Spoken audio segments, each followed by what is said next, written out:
In 1694, a man named William Phipps sailed back into Boston Harbor with 34 tons of gold and silver pulled from the wreck of a Spanish galleon off the coast of Hispaniola. He was knighted. He was made the first royal governor of Massachusetts. He was celebrated as the luckiest man in the Atlantic world. Within 3 years, he was stripped of his title, dragged back to London in disgrace, and dead before his 44th birthday. The treasure he recovered didn't save him. The people who helped him find it didn't fare any better. And the wreck he pulled it from? It had already killed 2 expeditions before his. That's the thing about pirate treasure.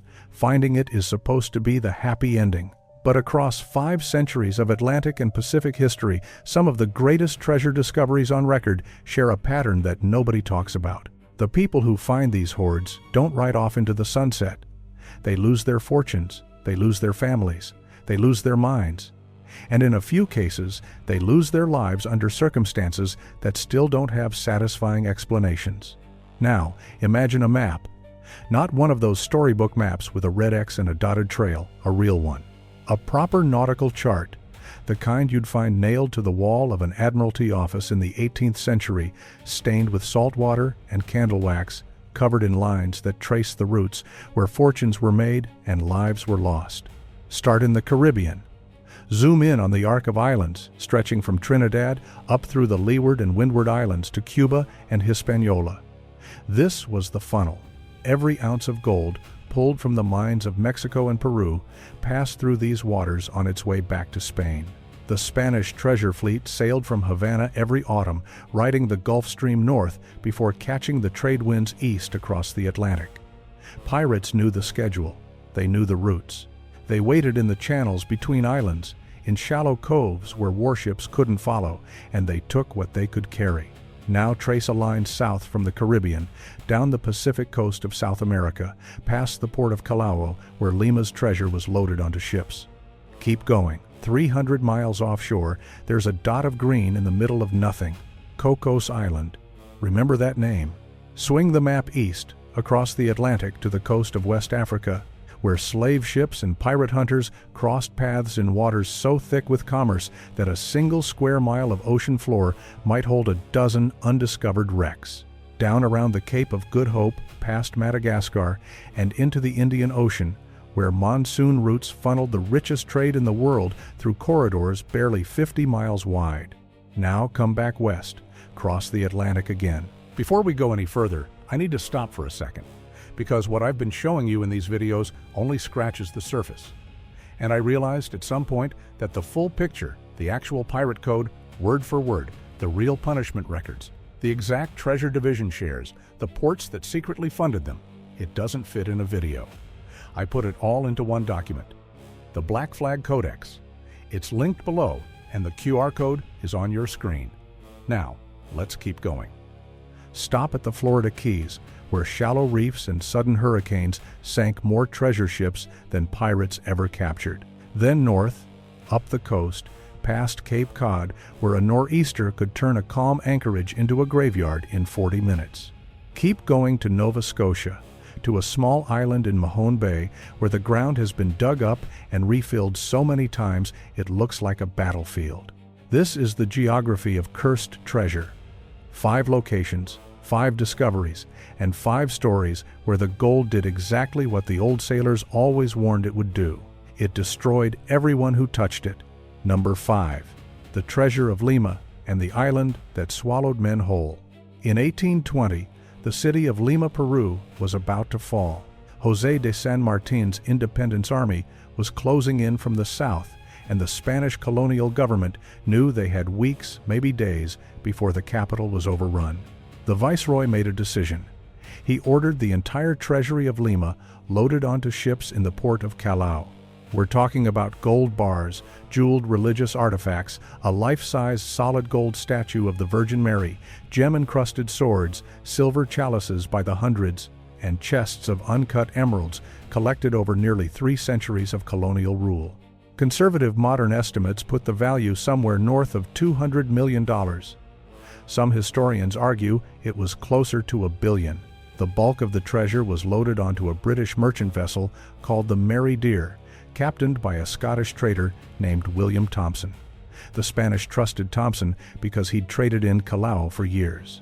He was a known quantity, a professional. Thompson looked at the cargo in his hold, did some quick math, and became a pirate. He and his crew murdered the Spanish guards, dumped their bodies overboard, and sailed for Cocos Island, a volcanic speck of land roughly 300 miles off the coast of Costa Rica. Dense jungle, no permanent settlement, waterfalls pouring off cliffs into a harbor that could hide a ship from any passing vessel. Thompson buried the treasure somewhere on the island and sailed away. He was captured almost immediately. The Spanish Navy caught the merry deer within weeks. The entire crew was tried for piracy and hanged, except for Thompson and his first mate, who bargained for their lives by promising to lead the Spanish back to the treasure. When they reached Cocos Island, Thompson and the mate escaped into the jungle and were never seen again. The Spanish searched for days, found nothing, and eventually left. And that's when the island started eating people. Over the next 200 years, more than 300 documented expeditions traveled to Cocos Island looking for the treasure of Lima. 300.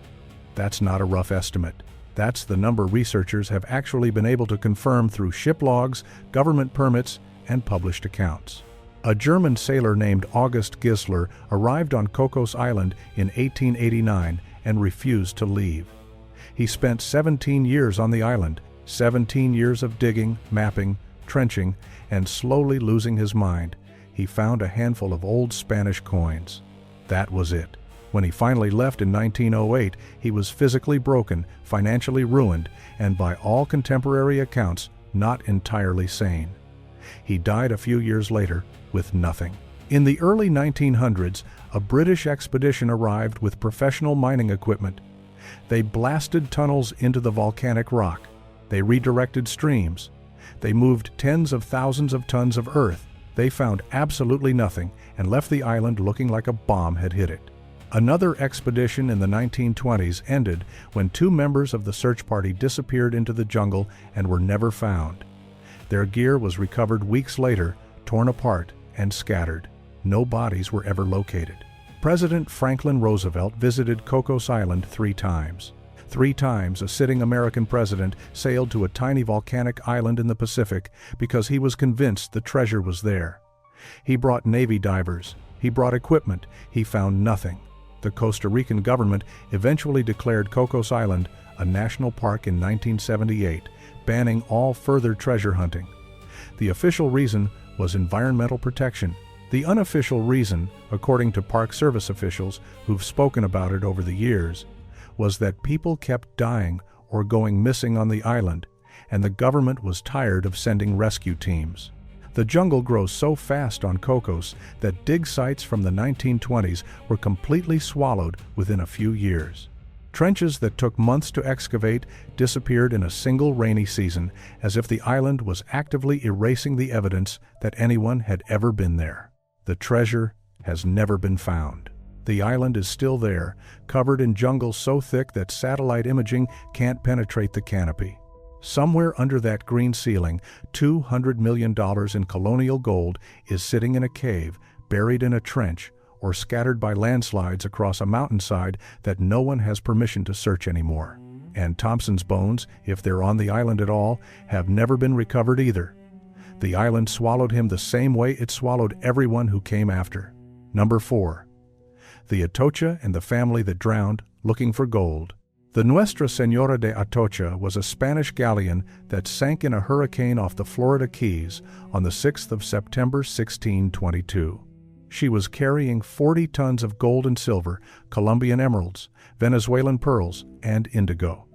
The manifest alone ran to pages. The ship went down in 55 feet of water with 265 people aboard. Only 5 survived. The Spanish tried to salvage the wreck immediately, but a second hurricane hit before the divers could reach the cargo hold, scattering the remains across the ocean floor and burying them under sand. The Spanish sent expedition after expedition over the next several years. They recovered almost nothing. The Atocha disappeared beneath the seabed, and for the next 3.5 centuries, she stayed there. Enter Mel Fisher. A former chicken farmer from Indiana who moved to Florida opened a dive shop and became obsessed with finding the Atocha. He started searching in 1969. He would spend the next 16 years of his life looking for that ship. 16 years. Think about what that means. Fisher sold everything he owned to fund the search. He borrowed money from investors, promised them shares of treasure that hadn't been found yet, and kept diving. He fought legal battles with the state of Florida and the federal government over salvage rights that went all the way to the Supreme Court. He was accused of fraud. He was investigated by the IRS. He lost investors, friends, and his reputation. And then, on the 20th of July 1975, his son Dirk and Dirk's wife Angel found a section of the Atocha's hull. They radioed the news back to the main salvage vessel. It was the breakthrough the Fisher family had been waiting for. Dirk Fisher, Angel Fisher, and diver Rick Gage drowned that same night when their salvage boat capsized and sank while they slept. Dirk was 21 years old. He'd been diving with his father since he was 12. Mel Fisher kept searching. He buried his son, buried his daughter-in-law, and went back to the water. He said he owed it to them to finish what they'd started. 10 more years passed. Investors came and went. Lawsuits piled up. Fisher's marriage fractured under the weight of the obsession. His remaining children grew up on salvage boats, doing homework between dives, living a life that looked romantic from the outside and was grinding poverty from the inside. On the 20th of July 1985, exactly 10 years to the day after Dirk and Angel died, Fisher's team found the Atocha's main cargo pile. 40 tons of gold and silver, emeralds the size of a grown man's thumb. The estimated value exceeded $400 million. Fisher became famous overnight. "Today's the day" had been his catchphrase for 16 years, and now it actually was the day. Camera crews descended. Investors who'd written off their money suddenly materialized with lawyers. The phones at Fisher's salvage company didn't stop ringing for weeks. But the treasure didn't fix anything. It made everything worse. Fisher spent the rest of his life in court, fighting with investors over shares, fighting with the government over ownership, fighting with his own family over control of the salvage company. Some of his earliest investors, the people who'd funded him when nobody else would, felt cheated by the distribution. Lawsuits multiplied. The IRS took another look at everything. Fisher's health deteriorated under the stress of managing a treasure that was technically worth hundreds of millions, but practically locked up in legal disputes that could take decades to resolve.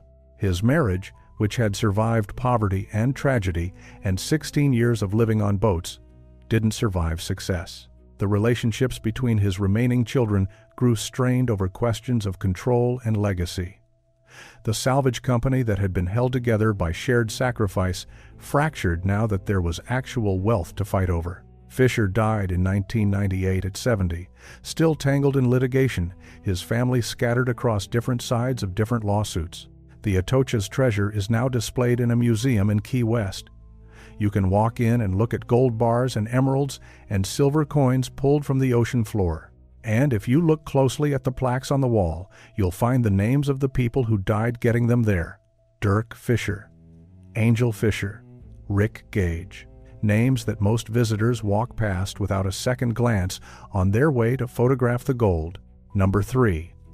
The Wida Galley and the pirate prince who drowned in sight of shore. Samuel Bellamy was 28 years old and the most successful pirate in recorded history.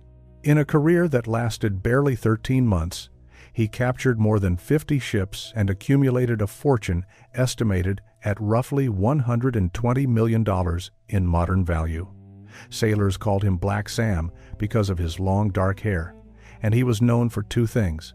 He never tortured prisoners, running what amounted to a floating democracy where every crew member had a vote and an equal share, and he was desperately, hopelessly in love. Her name was Maria Hallett. She was a young woman from Eastham on Cape Cod. Bellamy had met her before he turned pirate, when he was still a penniless English sailor looking for work. The story, as it's been passed down through 3 centuries of Cape Cod oral tradition, is that Bellamy went to sea specifically to make his fortune so he could come back and marry her. He told her he'd return with enough gold to make her father's objections irrelevant. He kept his promise. In April 1717, Bellamy turned the Wida Galley north toward Cape Cod. The Wida was a three-masted galley, originally built as a slave ship, captured by Bellamy off the coast of Cuba.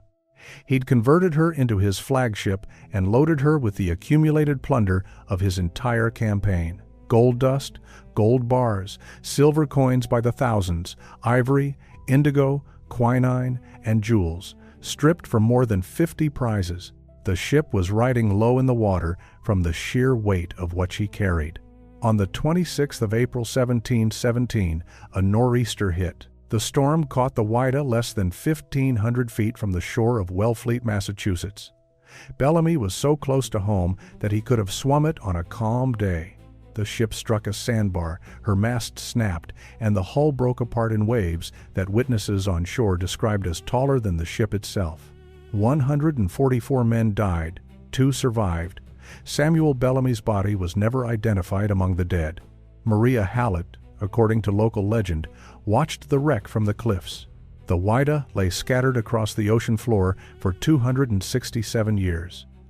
Then, in 1984, a marine archaeologist and underwater explorer named Barry Clifford found her. It was the first authenticated pirate shipwreck ever discovered, and the only one whose pirate treasure has been positively identified and recovered. And that's where the curse picked up exactly where it left off. Clifford's discovery should have been a triumphant moment.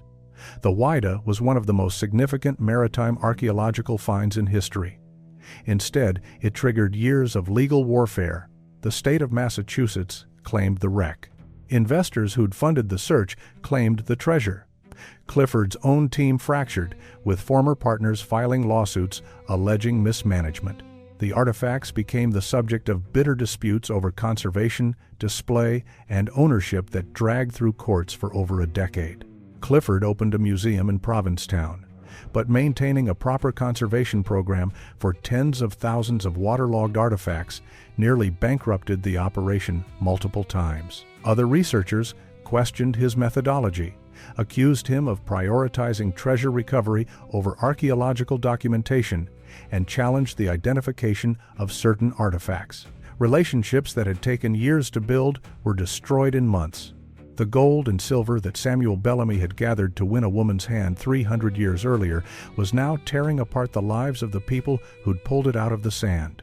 The treasure didn't make anyone rich, at least not in any way that lasted. It made them litigants. Number 2.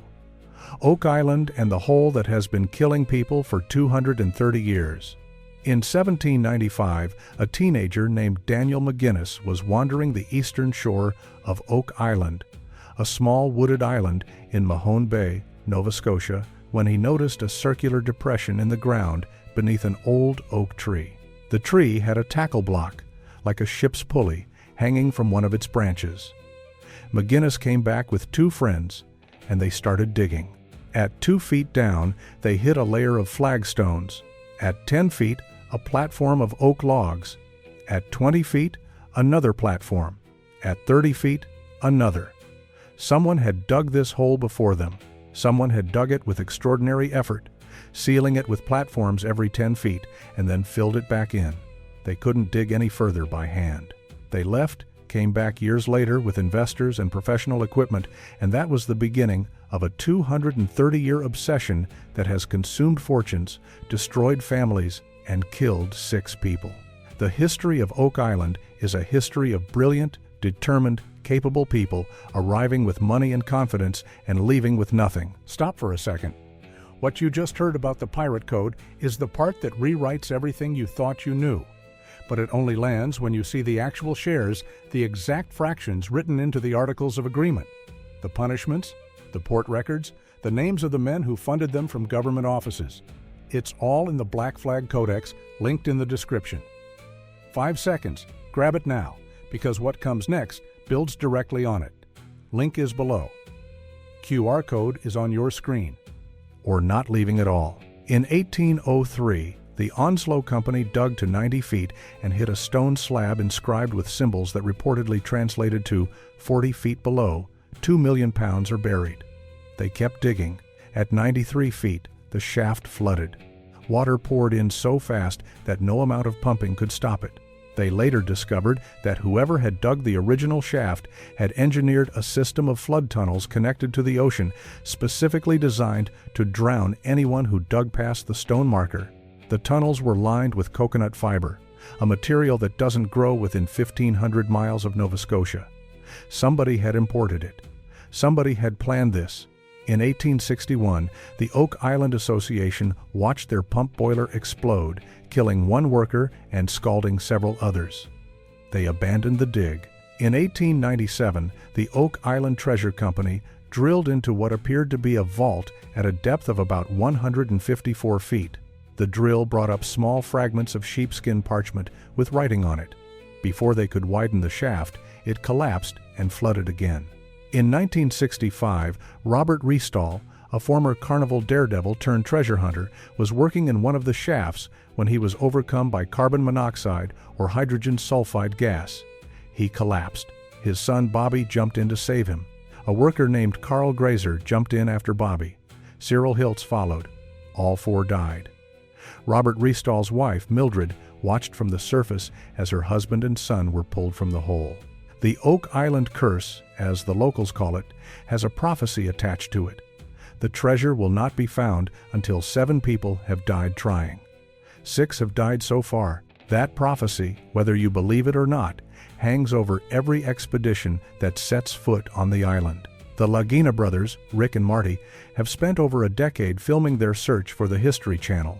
They've used ground-penetrating radar, seismic testing, industrial excavation equipment, and millions of their own money. They've found fragments of pottery, old coins, bits of wood, carbon dated to centuries before McGinnis ever found the Depression. They've mapped underground voids that suggest something is down there. But the treasure itself, whatever it is, remains unfound. The money pit keeps flooding, the shafts keep collapsing, and the island keeps holding on to whatever was buried there before anyone alive today was born. The island doesn't just resist excavation, it seems to punish it. Every major engineering solution that's been tried has created a new problem. Pump out one shaft, and water finds another route in. Build a cofferdam, and the ocean undermines it. Drill a borehole, and you hit a void that collapses the surrounding ground. The original engineers, whoever they were, understood the geology of that island better than anyone who's come after them, and they designed a system that uses the island's own structure as a weapon against intruders. Theories about what's in the pit range from pirate gold buried by Captain Kidd to manuscripts proving. Francis Bacon wrote Shakespeare's plays to treasure hidden by the Knights Templar to religious artifacts smuggled out of Europe during the Crusades. Some researchers have argued that the pit is a decoy, that the real treasure was buried somewhere else on the island entirely, and that generations of diggers have been destroying the actual hiding place while obsessively returning to the same flooded shaft. The only thing anyone can agree on is that somebody, at some point in history, went to extraordinary lengths to put something underground on this island and to make absolutely certain that getting it back out would cost everything you had. Number 1. The San Jose Galleon and the treasure that is tearing 3 nations apart right now. On the 8th of June 1708, a Spanish galleon called the San Jose was sailing north through the Caribbean, roughly 16 miles off the coast of Cartagena, Colombia, when she was intercepted by a British squadron under Commodore Charles Wager. The San Jose was carrying the accumulated wealth of the Spanish colonial empire in South America. Everything collected over the previous years, from the silver mines of Potosi, the gold fields of Colombia, and the gem deposits of the New World. She was the crown jewel of the Spanish treasure fleet, and everybody knew it. The battle lasted about 2 hours. The San Jose's powder magazine took a direct hit. The ship exploded, broke apart, and sank in roughly 600 meters of water. Between 570 and 600 people went down with her. Only 11 survived. What went to the bottom was staggering. 200 tons of gold, silver, and emeralds. Modern estimates of the cargo's value range from $4 billion on the conservative end to $17 billion on the high end. If the $17 billion figure is accurate, the San Jose is the single most valuable shipwreck in human history. Not one of the most valuable, the most valuable. Nothing else is even close. The wreck lay undiscovered for nearly 3 centuries. Treasure hunters looked for her. Governments looked for her. Private salvage companies spent millions trying to locate the exact spot where she went down. The general area was known, but the Caribbean is deep off the coast of Colombia, and the San Jose had scattered across the seabed in ways that sonar technology couldn't resolve until recently. In November 2015, the Colombian Navy announced they had found the San Jose. President Juan Manuel Santos called it the most important underwater archaeological discovery in human history. Colombia released sonar images showing bronze cannons on the ocean floor, their distinctive dolphin-shaped handles visible even through centuries of marine incrustation. And that's when everything fell apart. 3 parties immediately claimed ownership of the treasure. Colombia said the wreck was in their territorial waters and belonged to the Colombian people. Spain said the San Jose was a Spanish warship carrying Spanish state property, and that under international maritime law, sovereign warships never lose their nationality, meaning the cargo still belonged to Spain. And an American salvage company called Sea Search Armada said they had actually located the wreck years earlier, in the 1980s, under a contract with the Colombian government that entitled them to 50% of whatever was recovered. The legal battle has been going on for decades, and it has only gotten uglier. Colombia passed a law declaring the San Jose a national cultural treasure, effectively cutting Sea Search Armada out of any recovery rights. Sea Search Armada sued. The case went through Colombian courts, American courts, and international arbitration panels. Spain filed diplomatic protests. UNESCO weighed in. Maritime law experts published contradictory opinions. Colombia began planning a recovery operation. In 2022, they sent a remotely operated vehicle down to the wreck site and captured high-definition video of the cargo on the ocean floor. You can watch the footage. Gold coins, stacked in formations that look almost deliberate. Porcelain tea sets from China, intact after 300 years underwater. Cannons with their original markings still legible. And everywhere, the glint of precious metal reflecting the ROV's lights back through 600 meters of dark water. Colombia said they would begin recovery using their own navy and a contracted salvage firm. Spain protested again. The Cara indigenous people of Bolivia entered the dispute, arguing that the treasure was extracted from mines worked by their enslaved ancestors and that it rightfully belonged to them. Legal scholars pointed out that Bolivia doesn't have a coast, which complicated their maritime claim but didn't make their moral argument any less powerful.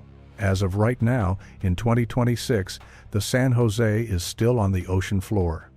The treasure is still down there. Every attempt to recover it has been blocked, delayed, or challenged by one or more of the parties involved. Diplomatic relationships between Colombia and Spain have been strained by the dispute.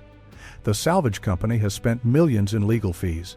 Colombia has spent millions on underwater surveys, and the gold, the silver, and the emeralds are sitting exactly where they settled when the ship's magazine blew apart over 300 years ago.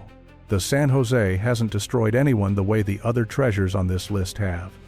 Nobody has drowned, nobody has gone mad on a jungle island. But the treasure has done something arguably worse. It has turned nations against each other. It has weaponized history. It has forced governments to confront questions about colonial theft, indigenous rights, and who owns the past that nobody wants to answer because the honest answers are too expensive. $17 billion on the ocean floor. And every person, company, and government that has tried to touch it has ended up in worse shape than when they started. 5 treasures, 5 discoveries, and a pattern that stretches across 5 centuries on Cocos Island under jungle so thick that 300 expeditions couldn't find it. The Atocha's gold sits in a museum in Key West, paid for with 16 years of obsession and 3 lives. The Wida's artifacts are scattered across conservation labs and courtrooms. Oak Island is still swallowing money and ambition at a rate that would be impressive if it weren't devastating. and the San Jose is lying in the dark at the bottom of the Caribbean, holding the history of 3 continents hostage while lawyers argue about who gets to pull it up. The old sailors had a saying, "Gold doesn't rust, but it rots everything around it." Maybe that's superstition. Maybe curses aren't real, and these are just stories about bad luck and human weakness and the predictable consequences of obsession. But there's a question that none of these stories answers. If these treasures were just metal and stones and currency sitting in the ground or on the ocean floor, then why does the same pattern repeat itself every single time someone finds one? The names change, the centuries change, the technology gets better, but the ending never does.